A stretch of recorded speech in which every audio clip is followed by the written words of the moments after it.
Abel Dias é amigo de Betty Grafstein desde os tempos em que a socialite ainda não era casada com José Castelo Branco e não tem dúvidas de uma coisa: nunca a viu tão frágil como agora.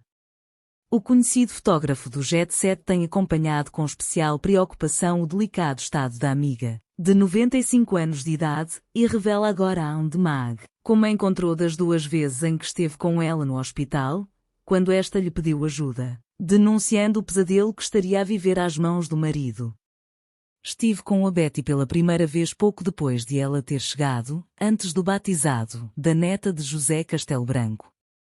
Nessa altura, ela foi logo hospitalizada na Cuftejo e o Zé foi para o Porto, deixou-a sozinha no hospital. Quando a fui ver, estava muito frágil, muito assustada, pediu-me ajuda, contou-me o que estava a acontecer. Estava apavorada, começou por contar o conhecido fotógrafo, acrescentando que na altura tentou alertar uma série de pessoas para aquilo que estava a acontecer, mas sem sucesso. Acharam que eu estava maluco.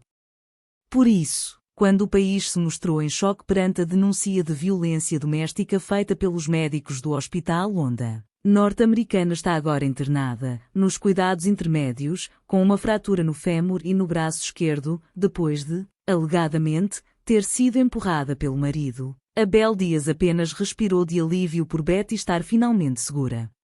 A minha amiga merece ter uns últimos anos de uma vida digna.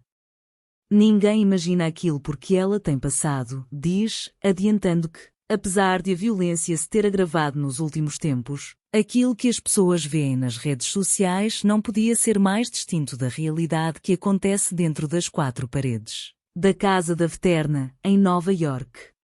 Aquilo é uma fachada. O Zé obriga a Betty a gravar aqueles vídeos, a dizer aquelas coisas, mas depois sempre a tratou mal. Eu nunca presenciei nenhuma cena de violência física, mas psicológica foram muitas. A forma como ele fala com a Betty, a falta de cuidado que demonstra para com ela, as pessoas não imaginam. Ela vive aprisionada. Abel Dias admite que só agora que Betty regressou a Portugal é que voltou a ter contacto com a amiga, uma vez que nos Estados Unidos tal é praticamente impossível. O Zé tira-lhe o acesso ao telefone, a tudo. Aqui consegui estar com ela, mas sempre quando o Zé não está no hospital, porque de resto quer controlar tudo. A Betty está muito frágil, muito abalada. São muitos anos a viver assim. Há 25 anos que não vejo a Betty sorrir. Quando questionado sobre o porquê de a socialite nunca ter denunciado Castelo Branco ou terminado o casamento, Abel Dias admite que, ainda que ao início a Betty o possa ter perdoado por haver alguns sentimentos, há muito que isso mudou. Hoje, não tem dúvidas de que, e na situação de vulnerabilidade em que se encontra, Betty não o faz por medo. Ela diz-me que tem muito medo do Zé, que ele a ameaça matar se ela fizer alguma coisa. Agora, caiu a máscara.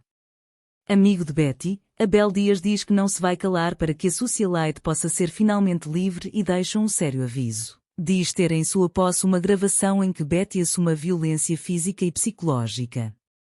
Tenho uma gravação em que a Betty pede ajuda e assume tudo, a violência, tudo. O filho já está a par de tudo. Betty Grafstein tem um único filho, Roger, que vive em Nova York e nunca aceitou o casamento da mãe com José Castelo Branco.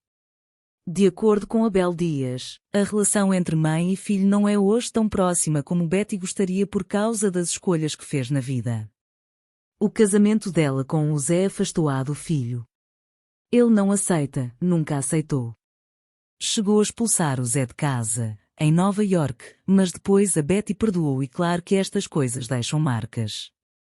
Depois, o Zé aproveitou a fotografia de um único dia, num aniversário da Betty, em que ele e o filho estiveram juntos para passar a ideia de que tinham feito as pazes, mas é tudo mentira.